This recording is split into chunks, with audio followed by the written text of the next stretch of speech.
गमसा expo India के chairman Ramakrishna जी से खास बातचीत। गमसा एक्सपो इंडिया पर भी पड़ा कोरोना का प्रभाव। कोरोना काल में हर कोई हुआ परेशान।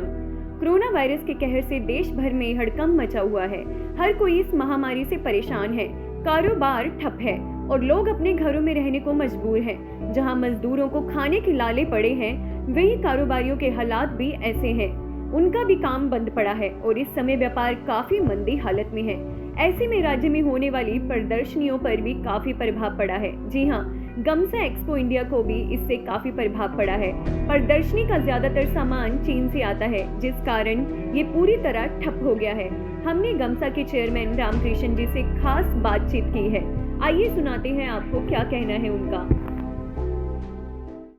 आइए बात करते हैं गमसा एक्सपो इंडिया के चेयरमैन रामकृष्ण जी से। Hello sir. जी नमस्ते जी। नमस्ते सर। सर, तो अभी जैसे लॉकडाउन चल रहा है, तो मैं पूछना चाहती हूँ जो आपकी इंडस्ट्री है, इस पे क्या इम्पैक्ट पड़ रहा है इस लॉकडाउन का? ऐसा है, सभी जानते हैं कि ये वैश्विक महामारी है और इसमें हम सभी संलिप्त हैं।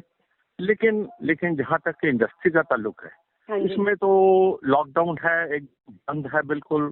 और फैक्ट्रियों को ताले लगे हुए हैं, दफ्तरों को ताले लगे हुए हैं और कोई आना जाना नहीं है, किसी प्रकार की कोई हलचल नहीं है, किसी प्रकार की कोई एक्टिविटी नहीं है।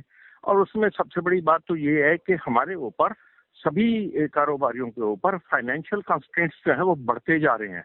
हाँ जी। फाइनेंशियल प्रॉब्लम्स जो है वो कम होने की बजाय बढ़ती जा रही हैं।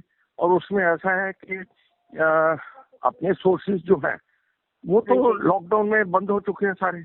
अब सबके पास तो इतने पैसे हैं नहीं है कि वो लाखों रुपया अपने लेबर दे सके और कारोबार को किसी तरह भी अपनी पटरी पे ला सके।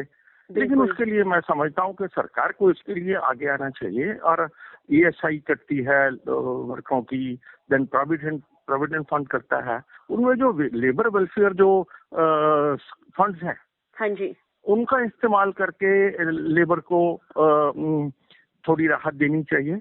वो भी परिवार है, हर एक फैक्ट्री की वो परिवार की तरह है मेंबर। लेकिन फाइनेंशियल कंस्ट्रेंट की बात आ जाती है, फाइनेंशियल प्रॉब्लम्स की बात आ जाती है, तो इंसान चाहते हुए भी कुछ नहीं कर पाता।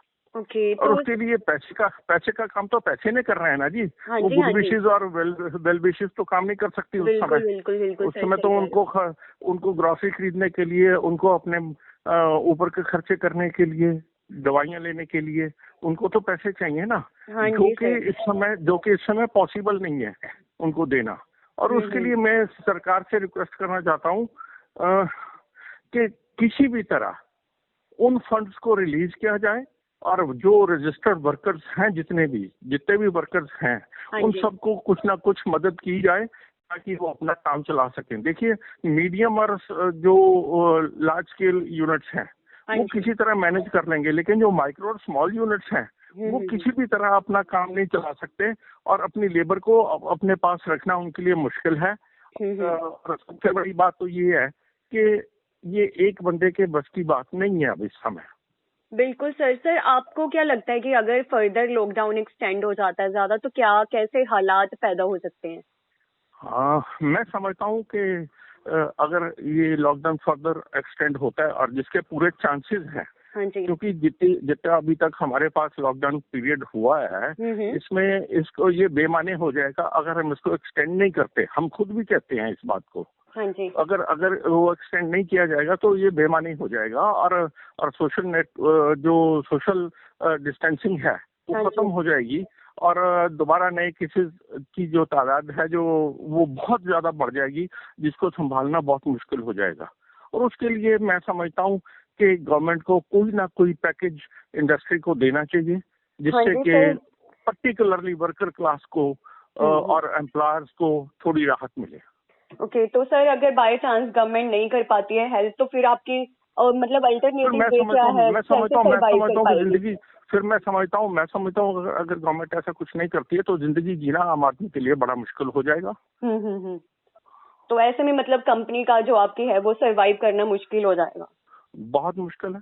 बिजली के बिल, टेलीफोन के बिल, सब सारे तो एज इट इज हैं और ऊपर से लेबर को भी राहत चाहिए कहाँ से इतना पैसा जुटाएगा इंसान? बिल्कुल सर। तो अभी जैसे लॉकडाउन के बाद सब कुछ अगर ठीक हो जाता है तो चाइना के साथ ऐसे ही कंटिन्यू रहेगा ट्रेड है या कुछ चेंजेस आएंगे? आपको क्या लगता है कि इंडिया राइज करेगा या कुछ क्या?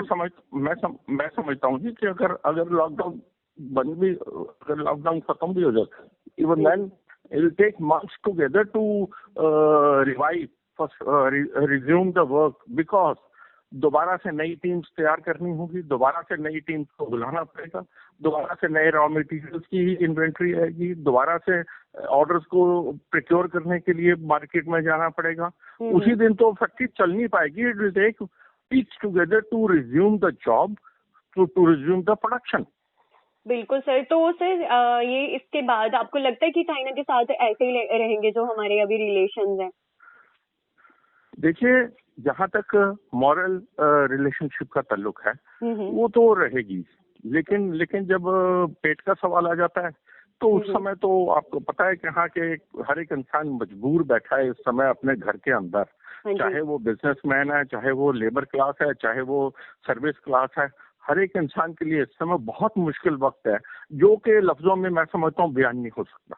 बिल्कुल सर। पर ये आपको नहीं लगता कि एक चांस भी है इंडिया के लिए ग्रो करने के लिए, अपने लिए एक प्लेटफॉर्म क्रिएट करने के लिए? जी बिल्कुल है, लेकिन वो वही लोग कर पाएंगे जिनका विजन भी होगा, साथ में फाइनेंस भी होगा, साथ में इंफ्रास्ट्रक्चर भी होगा। बिना इंफ्रास्ट्रक्चर के, बिना फाइनेंस के तो वो पॉसिबल ही नहीं होगा। बिल्कुल सर। चांस जरूर मिलेगा, चांस जरूर हम समझते हैं ऐसा हो सकता है। Okay sir, thank you for the interview. Thank you ma'am, thank you for calling.